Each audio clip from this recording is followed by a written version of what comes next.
So healing ప్రాసెస్లో ఉన్నప్పుడు body కొంత మైండ్ కానివ్వండి, ఇమోషనల్లీ, మెంటలీ హీలింగ్ అవుతూ ఉన్న స్టేజ్లో మళ్ళీ బౌన్స్ బ్యాక్ అయిపోతూ ఉంటారు కొందరు. సో వాళ్ళని మళ్ళీ మీరు ఎలా ట్రీట్ చేస్తూ ఉంటారు? మేము ఫాలో అప్స్ ఇస్తాం. అంటే ఏంటంటే ఎవరైనా ఒకళ్ళు వస్తే హీలింగ్ చేసేసి పంపించేసి అలా వదిలేయం.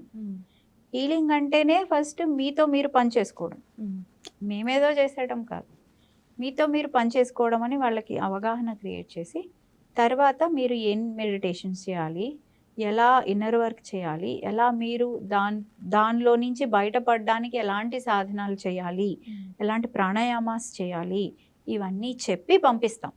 సో బౌన్స్ బ్యాక్ అనే దానికంటే వాళ్ళు మూవ్ ఫార్వర్డ్ అవ్వడానికి ఎక్కువ హెల్ప్ చేస్తారు. సో ఇప్పుడు మీరు హీలింగ్ ప్రాసెస్లో అందరికీ చాలా హెల్పింగ్గా ఉన్నారు. అట్ ద సేమ్ టైం అదే వేలో స్ట్రెంగ్త్ హ్యాపెనింగ్ అని మీరు ఈ హీలింగ్ ప్రాసెస్ని ఇంకా పెంచుతూ ఉన్నారు. సో అసలు అది ఎందుకు క్రియేట్ అయింది? మీరు దానివల్ల ఎవరికి అంటే ఎటువంటి హెల్ప్ ఇవ్వాలనుకుంటున్నారు? స్పిరిచువల్ హ్యాపెనింగ్స్ అనే ఈ ఆర్గనైజేషన్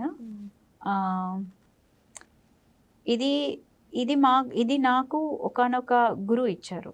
మీరు వినే ఉంటారు, Meher Baba. So he has given me this name. So ఎందుకు అంటే ఇక్కడ ఎప్పుడు హ్యాపెనింగ్గా ఉండాలి.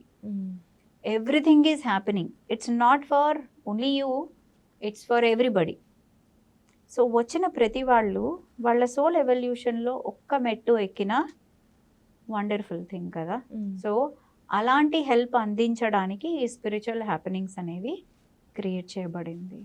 అండ్ ఈ అంబ్రెల్లాలో దీని కింద హీలింగ్స్ అవుతాయి, హిప్నోసిస్ అవుతాయి, ఫ్యామిలీ కాన్స్టలేషన్స్ అవుతాయి, మెడిటేషన్స్ అవుతాయి, ఇంకా రకరకాల వర్క్షాప్స్ అవుతాయి, రేకి అట్యూన్మెంట్స్ అవుతాయి. ఇలా రకరకాలుగా ఒక మనిషిని ఎవరైనా వస్తే వాళ్ళని వాళ్ళు సెల్ఫ్ సఫిషియెంట్గా ఎలా తయారు చేసుకోవాలి అనే దానికి హెల్ప్ జరుగుతూ ఉంటుంది.